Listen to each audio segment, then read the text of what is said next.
This story starts from a boy standing in front of a massive building in the midst of a desert, flipping through the papers of his notebook.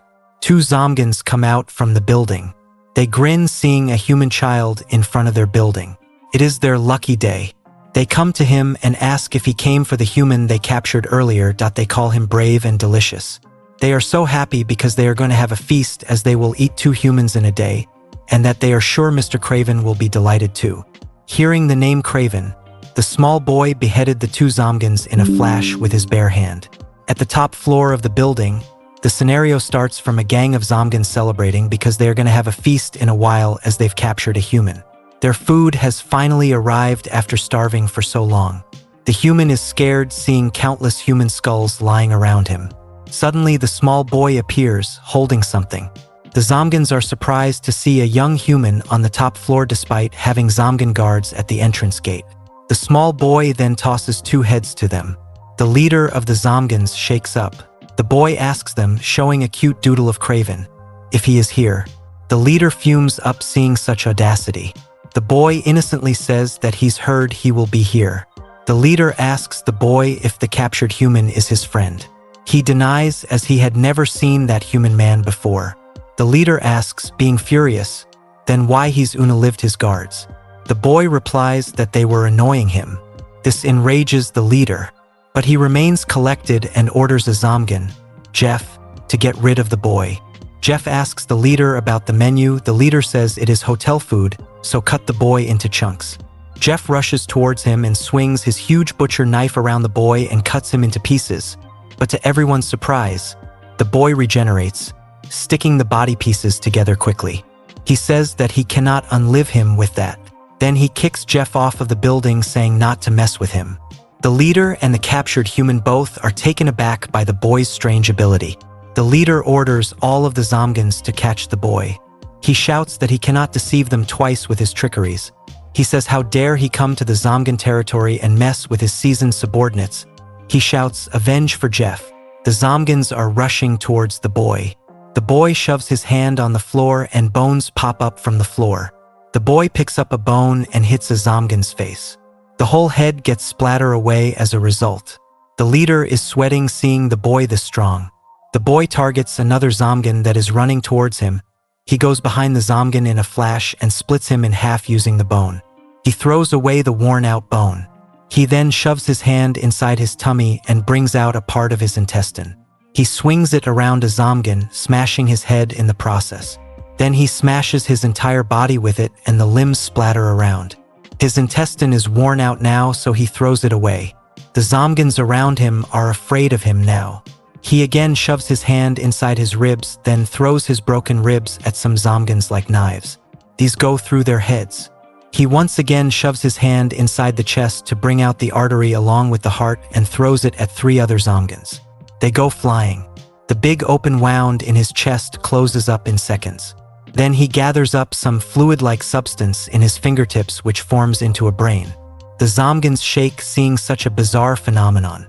He uses the brain like a baseball, the bone like a baseball bat, and strikes at the Zomgans, causing their heads to explode. He makes more brain explosives and he unlives the remaining Zomgans like this, leaving the leader alone. The leader is terrified. He screams what the boy is doing, and what is he? The boy appeared in front of him in a flash that he did not even notice him move. The boy asks him if he is Craven. The leader is so terrified that he is sweating. He asks why the boy is looking for Craven. The boy says that someone told him a Zomgan like him will be able to unlive the boy. This statement enrages the leader. He shouts that who does he thinks he is to make fun of him. He adds that if he wants to be unlived that badly, he will unlive him in this instance. However, then the boy says, if he is not Craven, he forbids him to not get in his way, while bringing out some greenish liquid substance through his veins from his fingers, which tangles around the Zomgan leader tightly, crushing him into pieces. The captured man is in awe. He wonders how he can unlive all the Zomgans so easily like this. The boy then looks at the captured man. The man fears if he is going to unlive him too. The boy leans towards him and tears the tap off of his mouth. He sits down and asks him politely if he knows where Craven is. The man says that the guy he just unlived was Craven. The boy just says, "Is that so?" He thinks to himself that he flunked it again. When he is about to walk away, the man stops him. The blank yet intense stare of the boy startles the man. He says that it is nothing and thanks him for saving his life. Then the boy just walks away. The man stares at his lonely back, wondering something. The boy crosses off the cute doodle of Craven. Many years ago, due to the zombie virus, the world got destroyed. There are humans who managed to survive, but the majority of them turned into zombies. As their species evolved over time, they became monsters known as Zomgans, a fusion between zombie and human. This is called the Zomgan outbreak, and civilization fell into destruction. The boy, though he managed to live on as a human, after the fateful day, he has become immortal. After walking miles, he stands in front of his mom's grave. He says sorry that he did not manage to unlive today either. Left alone, the tied-up man, in the building, struggles to untie himself. Then a woman comes calling his name, who he refers to as leader. The leader and a guy named Dango are here to rescue the man. Dango asks Kyuho, the man, if he is okay and about what happened here. He asks further why he didn't respond to the radio. Kyuho apologies for not responding. He says that he thought Craven wasn't here, so he went to explore more, but he was captured. The leader woman is taken aback by the atrocities there. She asks Mr. Kyuho about what happened to this place.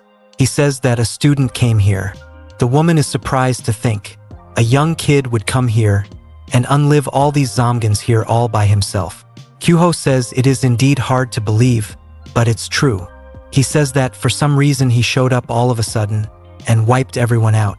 The leader asks if he knows where the boy is. Kyuho says that he doesn't know. He was about to ask him when he was leaving, but he couldn't ask him because he was scared. Dango asks why he was scared of a little boy. Was he a Zomgan? Kyuho says he was definitely a human. The leader looks around and notices sneakers prints on the floor. She asks Kyuho if the student was wearing sneakers. He says that he thinks he was indeed wearing sneakers. Then the leader seems to figure something out. The boy is sitting on his mother's grave. From afar, those three people have located him. The leader asks if that is the student. Kyuho confirms. Dango says that it is strange that he looks like an ordinary young student. He asks, being skeptical, if he really unlived all those Zomgans. But he wonders what he is doing over there for a while now. The leader suddenly goes for a strike with a knife to test the boy. The boy notices her and dodges the strike quickly. She says that it is amazing that he dodged, as she was really going to unlive him. Kyuho and Dango are flustered by her sudden move. She says that though he dodged, she was one step ahead as she did land a strike in his neck, beheading him. The boy moves his arm to catch his head, which got separated from his body. The leader quickly notices it and shoots at the head countless times. She asks him what will he do now. Then the boy shoves his head in his cut neck and pulls out a head from it. The leader is surprised by this. She has confirmed now that he really can't be unlived. The boy is unfazed as ever. He tells her to stop bothering him and leave. Hearing that, she hits him in the chin with the back of her shotgun and kicks him in the stomach. She says, hearing that she is bothering him, makes her want to bother him even more.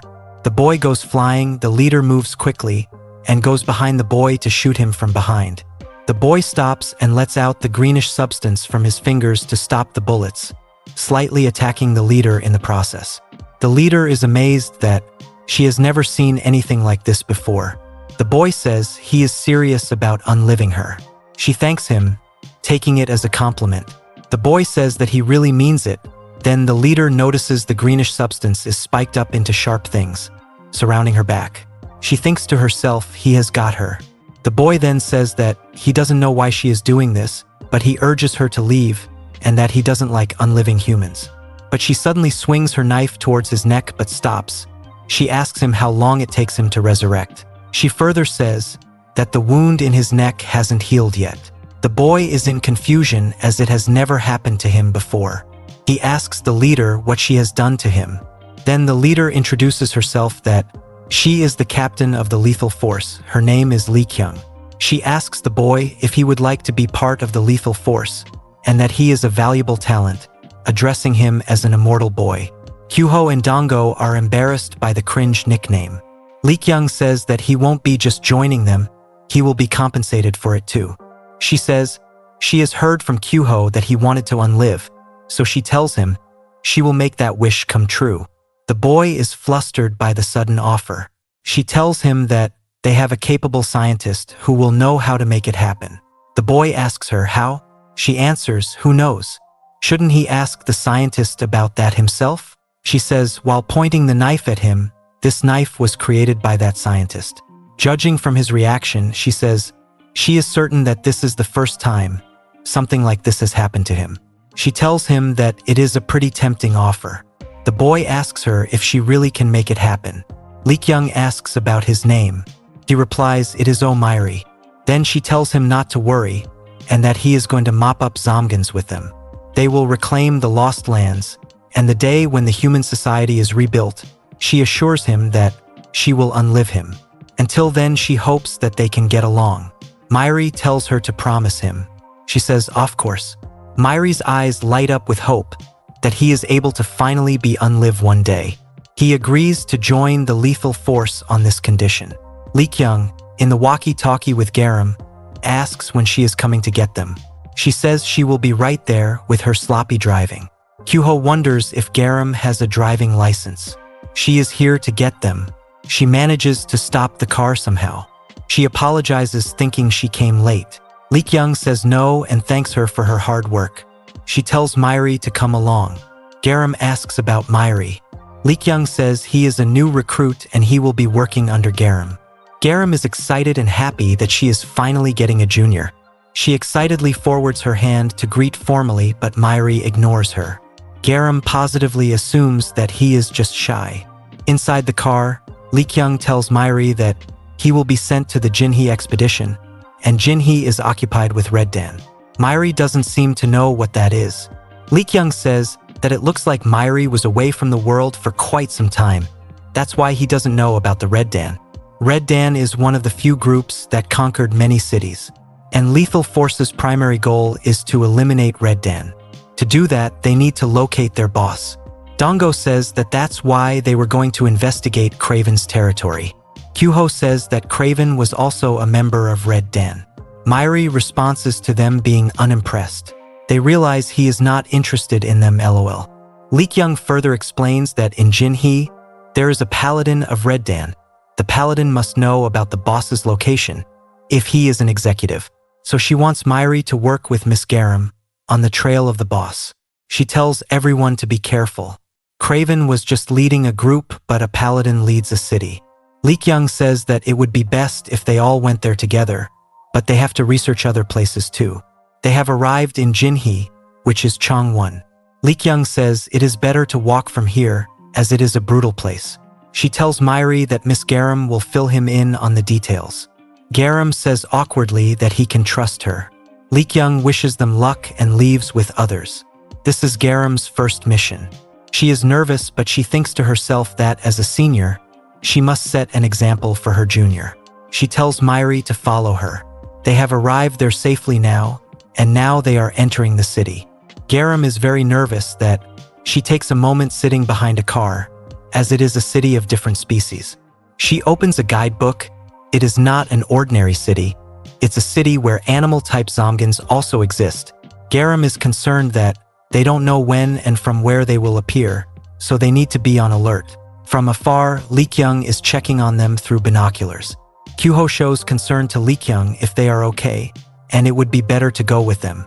She denies and says it won't be too dangerous because Mairi is there. Above all, Lee Kyung still wants to check something. Kyuho asks what she wants to check. She says that she wants to check if Mairi will follow her orders or not. She is sure that he is a coveted person, but she doesn't know what he is up to. She says that she wants to check whether she can trust him, so she wants to watch him a little longer. In the city, Garam tells Mairi to come and hide quickly. He asks her why. She's flustered that Mairi isn't understanding the situation. She tells him, being flustered, that Zomgans might appear at any time, so they need to hide first. At that moment, animal-type Zomgans are walking by. Garam quickly hides behind a car. While talking about Craven's death, they come across Mairi, who was just standing in the middle of the road. It is now a dangerous situation as there are many animal-like Zomgans in front of Myri. Leekyung is concerned and nervous seeing the situation, and she forgot to tell Myri to not get caught, as hiding is the natural thing to do in such a situation, but she forgot to mention it to Myri. The tiger-like Zomgan asks who he is and what he is doing here. Garam is panicking seeing Myri openly standing in front of them. Then Myri asks Garam if all he needs to do is unalive them.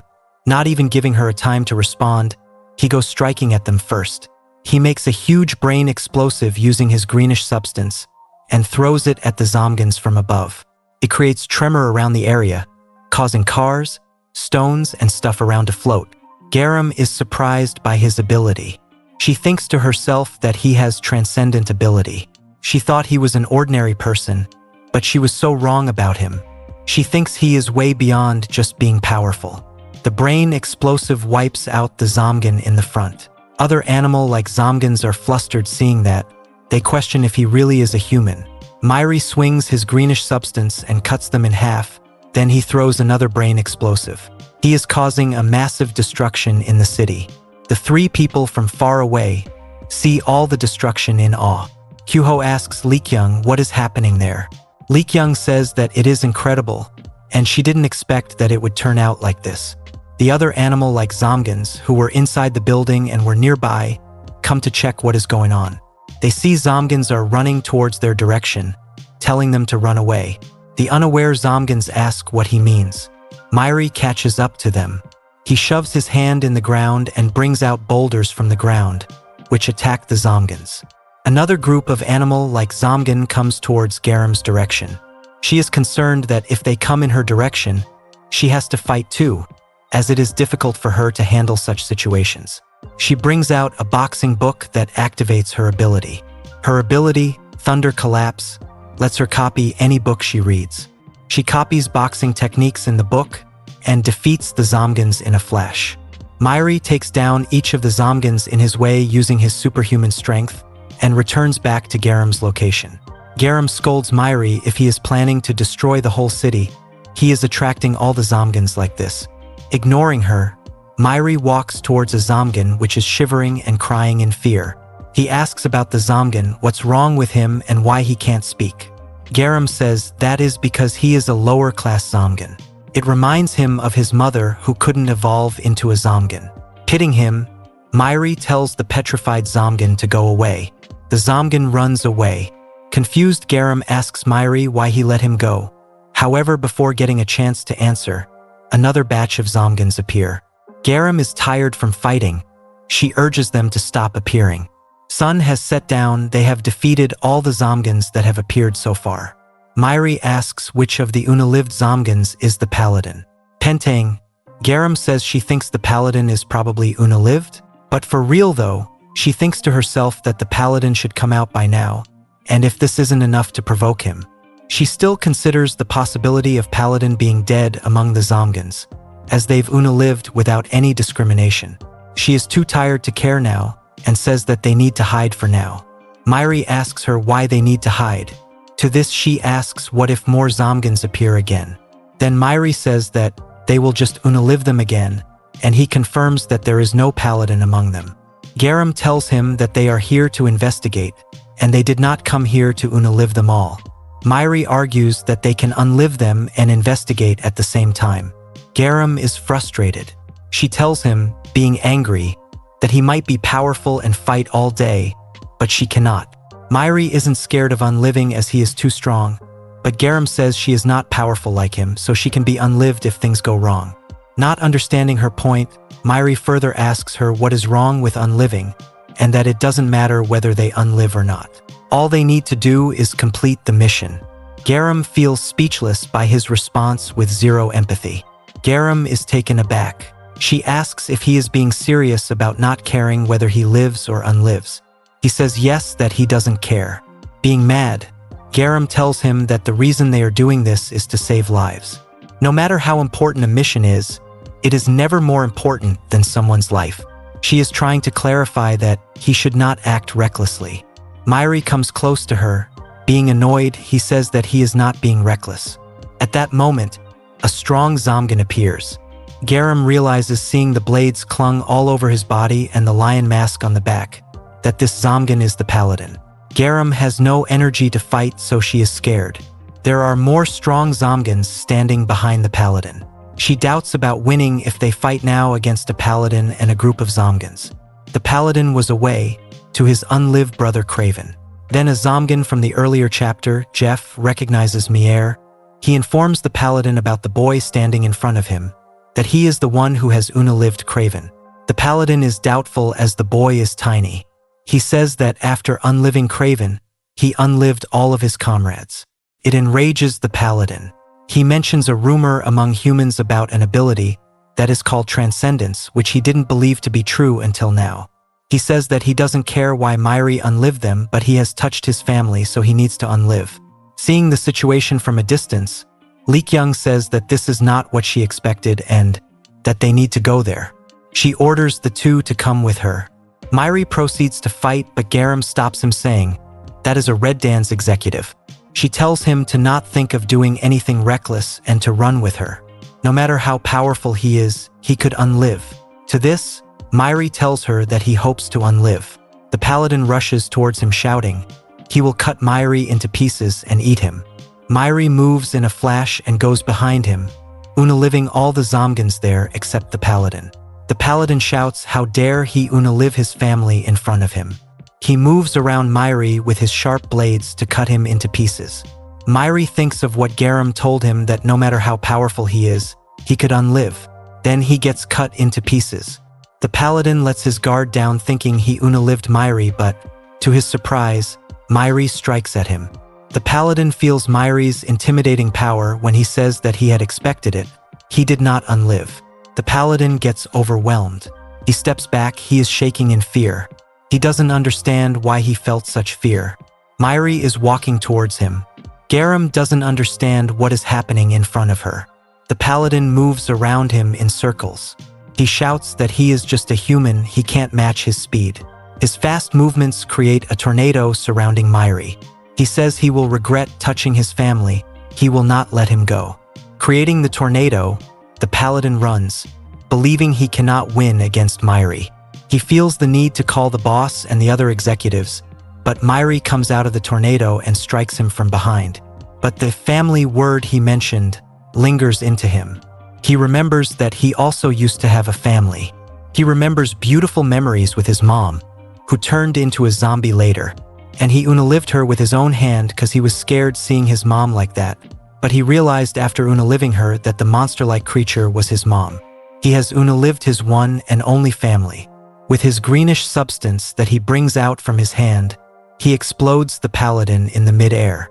Before unliving, the Paladin says, while crying, that the other executives won't stand still. Myri tells him to not blame him for all of this. He further says that he is doing this for his family too. Lee Kyung, Kyuho and Dongo rush to the scene. Lee Kyung is troubled seeing Myri. She shouts that the mission is over. She tells Myri that the order was to investigate Jinhe, but he started unliving everyone. She says there's no point in investigating or anything like that. Then she orders others to hurry up and return to the unit. Lee Kyung thinks to herself that she felt the sense of incongruity from him before, but he had other intentions. Unaliving enemies is okay, but one shouldn't be that cruel. A human should show humanity for the sake of the future, but she cannot see the humanity in Myri. His actions were so cruel that even Zamgans looked pitiful. Lee Kyung is concerned that she did more than just a little by recruiting a monster. Lee Kyung tells them not to let their guard down, as some Zamgans might appear. A while later, two high-ranking Zamgans appear. One of the Zamgans says there is a lot of blood, but no human blood is there. Another Zamgan is annoyed that even the humans have gotten stronger now. The calm Zamgan suggests calling other executives, as the humans might not have gone too far. The annoyed Zamgan denies, and he threatens him to do what he says, if he doesn't want to be unlived, that they should find the humans and unlive them themselves. The calm Zamgan, as unfazed as he is, agrees along with him. Inside a cave, lighting fire in the middle, Lee Kyung's team decided to take a break while replenishing their energy, then continue moving. Lee Kyung feels the situation is not good. She thinks they should go ahead with the mission. She worries that they have almost destroyed half of the Jinhe, so she doesn't know what the Zomgans will do next. And above all, Myri is their strongest source of power, who is uncontrollable. She feels that they are in trouble. Then Lee Kyung tells Myri that she tried to test him, whether she can trust him or not, and that she was watching him from the beginning. She told him to only investigate the Jinhe, but he destroyed half of the city. She adds that because of him, Miss Garam had to fight an unwanted fight. She could have been seriously injured. Though Lee Kyung is glad that they've won. However, if that wasn't the case, everyone here would have been unlived. So Lee Kyung has concluded that she cannot trust Myri. Myri then says that she told him she wanted to wipe out the Red Dan, so he did what he was told to. She doesn't deny the fact that she said that, but she also told him to investigate the city and not to destroy it. She clarifies that she wants to rebuild a human society, so if she fights like Myri, all humans will die. She tells him to assume a new city is built on the foundation of human society, so the actions like Myri's will be fatal for the society. She tells him while pointing her knife towards him that she brought him here because she needed him, and he will follow her orders because he needs her help. Otherwise, his reckless actions will put them in danger.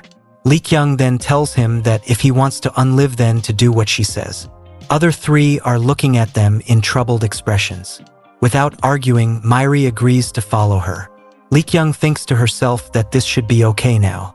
However, the biggest problem is he destroyed the city and unlived an executive, which is basically declaring war.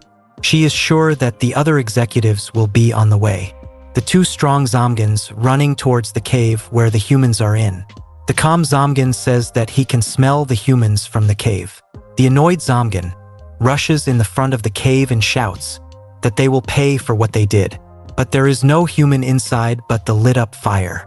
He sighs, saying they tricked them. The calm Zomgan says if they have erased the traces of blood with the smell of food, if that is so, it won't be easy to track them then. He says that these humans are clever. The annoyed Zomgan calmly says he tried to handle it his way, but now they need to contact the other executives as the situation has changed. He finds these humans disgusting. Lee Kyung and her team in the car, heading to Busan.